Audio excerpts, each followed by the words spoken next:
volcanic lava reaches 1,000 degrees Celsius. The Artemis 2 capsule exceeded 2,800 degrees Celsius. So, could it swim in lava without any problems?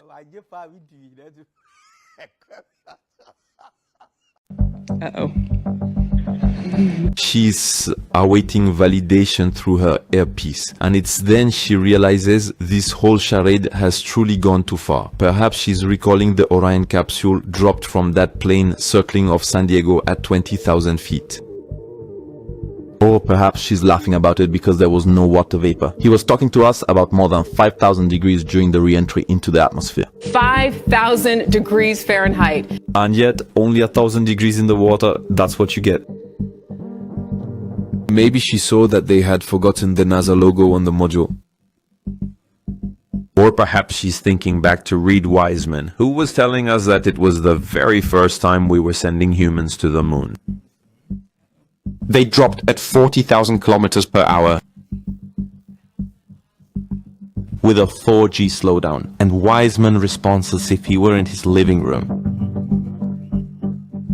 Take a look at this example, operating at 3.6 Gs. So there are absolutely no concerns here and no need for any protective measures to open the side hatch. Instead, they give us a satanic hand gesture and are ready for yet another interview, because that's their actual profession.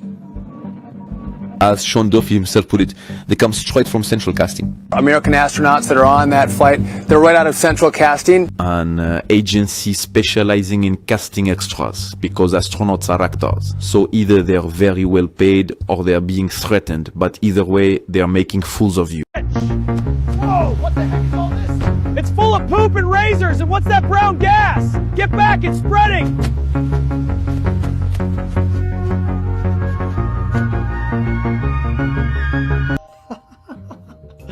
So we got more mysterious NASA aircraft flying around the location where the astronauts were doing their acting.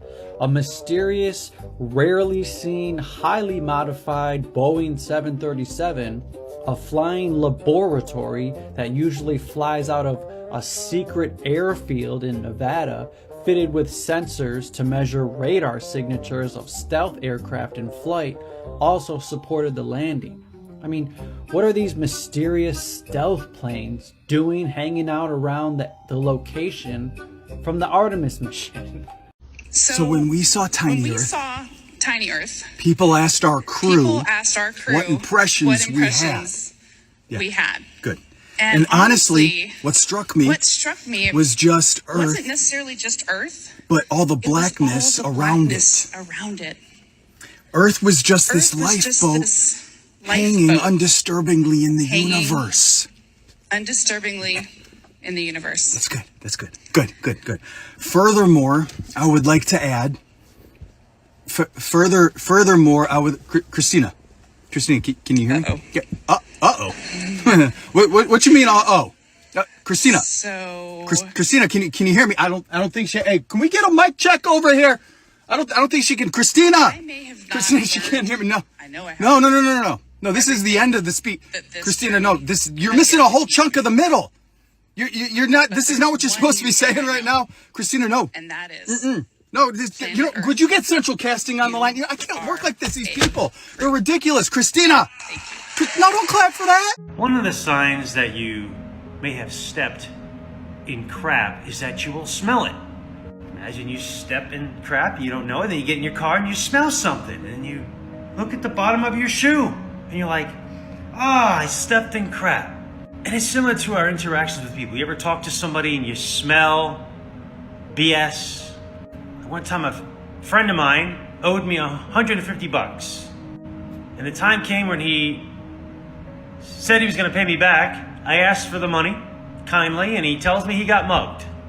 This is a person that was a black belt in karate, knew how to fight. I smelled something. I smelled some BS. So I asked for the police report. He couldn't produce it. He got angry with me. I caught him in a lie. See, that smell I had enabled me to detect the BS. But now let's come to what NASA tells us. They want to tell us that the sun is about 400 times wider than the moon. But I look at the sky, and the sun and the moon are about the same size. What's their explanation? Well, the sun just happens to be just far enough away, namely 865,000 miles away, that it looks smaller than it is, and it just so happens that it's the same size as the moon. Do you smell that? I smell something. What could that be? Doesn't smell very good. I think I stepped on something. Oh! I think I stepped in some NASA crap. But you don't understand. It's all about the science, brah. Calculations and science and Bill Nye the Science Guy and Neil deGrasse Tyson say the Earth is not flat, brah. You just gotta know the science. No, I know what I smell, and my nose doesn't lie. Maybe that foul stench is due to the fact that this organization lies. Not a surprise, because it does have a forked serpent tongue in their logo. No, like imagine actually being one of these people that believes in these moon missions and being like so excited for this Artemis mission. Like if I actually believed that it was real, I would be incredibly disappointed at what they gave us. All they ever showed the entire time was them inside the ship just spinning microphones and plush toys, showing us the bags of food that they have to eat, just showing the four of them in a tiny little capsule all cramped up constantly. 10-day mission to the moon, and not once did they show you a video of outside the capsule. Didn't show us any stars, not even just the blackness of space. All there is a few different still shots of the moon and the earth, and essentially they're the same exact pictures of what we've already had. There's no selfies taken next to the window. It was a constant live stream video inside the capsule. Why couldn't they just do that same thing but showing outside of the ship? And then you don't even get to see the inside of the ship on the takeoff or the landing. Then they land and show us some 1980s digital camera footage, like some grainy, terrible quality video for some reason. Why wouldn't there be a telescope or something like on the ship so that they can zoom into the moon, they're right next to it, and show us some high quality photos of the moon? There is significantly more evidence to prove that it is fake rather than real. If you can genuinely believe that these people are alive or that's a real live stream, you're a moron. That capsule is at 5,000 degrees, 2,700 degrees Celsius. That's hotter than lava, okay? And this capsule is splashing down, going 6 Gs, okay? No steam, just splash, splash. Whoa! Give me a break. NASA's Orion splash landing was epic for some. For me, a total joke. I'm obsessed with this, but I want to be proven wrong. And until I am, I'm just gonna keep on, okay? They were coming in, this fireball, Orion, was coming in at 25,000 miles per hour. And this fireball, the Orion capsule, as it came into our orbit, it got up to 4,000 degrees Fahrenheit, okay? 4,000 degrees, and the heat shield, it, absorbed majority of the heat, because at peak it could have gone up to as hot as 10,000 degrees. Now, the bottom is what absorbed the heat, okay? The bottom is the part that only absorbs the heat. The inside stays a cool 22 degrees, maybe going up to 43 at the peak level, but it's a cool way down inside, outside burning like inferno, okay? The heat shield absorbs it and it burns it off into dust particles as it burns and gets hot. Cool, whatever, I can see that, okay. But go turn on your stove and then turn it off and tell me if the outer surface, not the burner, but the outer surface, turn your goddamn oven on and see if the whole unit doesn't warm up. I bet it will, because that's how it works. So anyway, the bottom of the Orion was the only part that got hot. Everything else stayed cool. And then the divers were on scene attaching, those little inflatables immediately. They were there on scene right away. So it really, like, it went from 4,000 degrees right there at the bottom to a cool, we can touch it, we can attach floaties to it, and we're all good to go. Yeah, no, what are you guys? I don't believe this shit. And then not on top of that, when they opened the hatch and like the guys all touching it, trying to get in there and whatnot, and then you hear one guy, oh, don't, the seal, you got to cover the seal, but they only covered the bottom of the seal because he can touch the top as he was entering. What the is that bottom seal cover gonna do, first of all? And then again, isn't this thing covered in radiation? And they're just like around it, touching it with their hands. Now these newest pictures NASA has put out look off to me. Why are they extremely dark? Why is there never a picture with the moon outside the capsule window? How come none of these pictures forever come to the close-ups? These pictures just feel generic. These pictures feel staged or something. I get the feeling we're not getting the whole truth. That's all. You know, if you're an astronaut that has just flown around the moon twice, you've landed safely back on Earth, and you're giving your speech about your personal experiences and what it meant to you, you wouldn't just, in the middle, freeze, go silent, and all you could say is, uh-oh. Unless the speech was given to you and this stopped working. Check this out, you'll see what I'm saying. Necessarily just Earth, it was all the blackness around it. Earth was just this lifeboat hanging undisturbingly in the universe.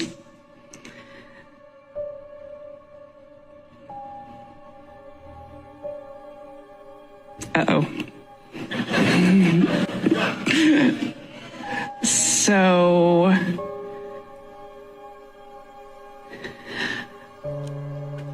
I may have not learned, I know I haven't learned everything that this journey has yet to teach me. Do you see how she forgot her lines in the middle of her speech? This should show and tell you all that you need to know about these people. They are not astronauts. They are actor-nauts. They come, all the retards are coming back. Yay, everybody, we went to space. You know what? Let me ask the questions. Let me ask the questions to you guys because I can prove your nonsense apart all day long. Put me in front of these guys. Let me ask the questions, okay? They're all like, yeah, hey, we're here. Listen to the ridiculous things they say. Give me 5. Yeah, give me 5.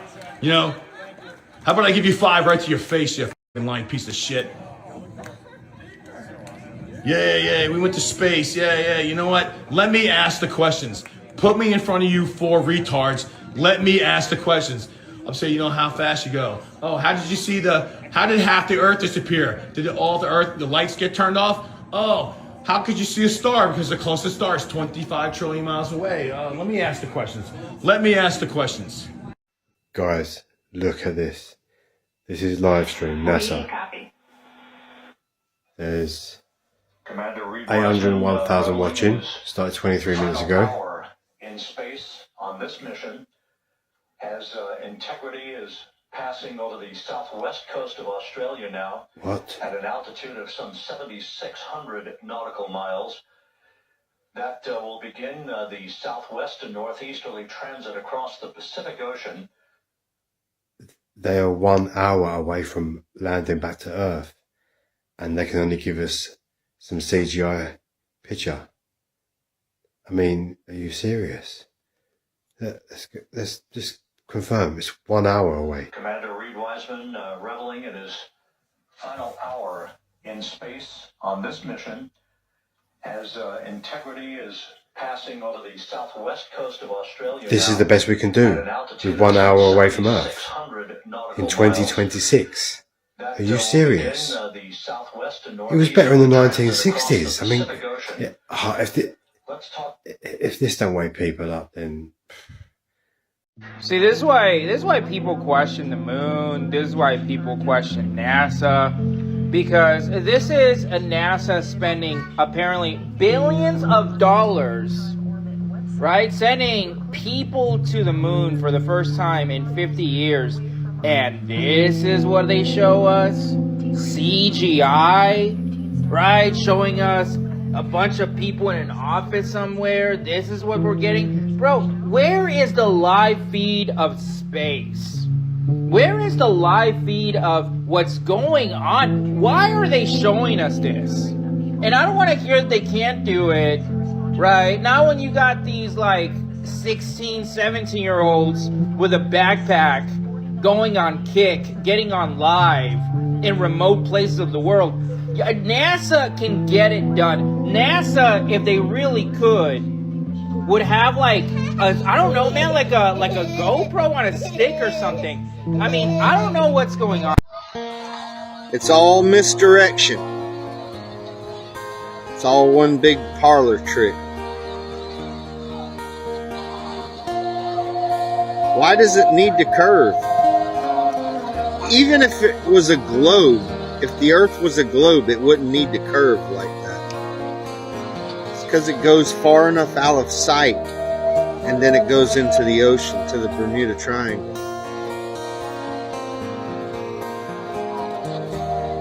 Yeah, this is all misdirection. Just watch this. I'll explain it to you in a minute.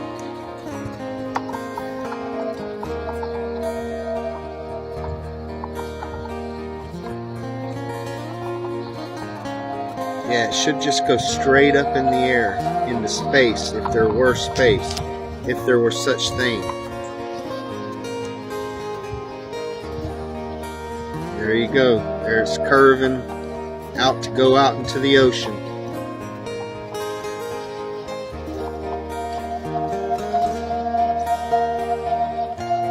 One big parlor trick. You ever went and watched a magic show before? It's misdirection.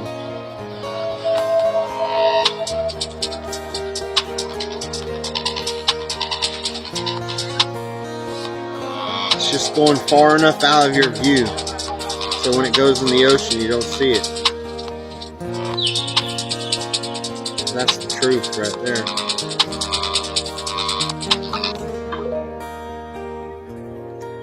Their greatest trick to keep the illusion, the matrix in place, is starting to fall apart. They're starting to lose the narrative. It's hard for a lot of people to wrap their minds around this concept, this illusion of the globe Earth, this big lie of the globe. Is because they get to you at a very young age.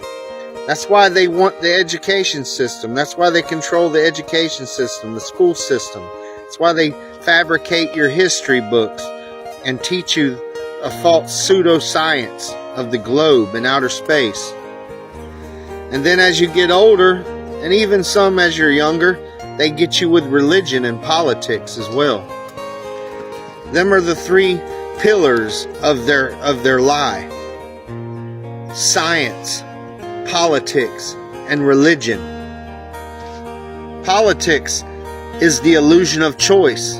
They give you the illusion of choice. They make you think you have a choice, but you don't. And then religion. They teach you a false God, false religion, false belief systems. They incorporated Rome back into the equation with traditions of men. And they give you a false timeline. They manipulated your calendar system. They made you think prophecy is in your future when most of it is in your past. The millennial reign is in your past. And finally, their science, their education system, probably the most important pillar of all. They teach you that you're on a globe, a spinning ball, hurling through space. And that's how they trap you in your own mind and make you believe that you're in a different reality than you're actually living in. With those three things, if they can control them three things, they can control your whole life.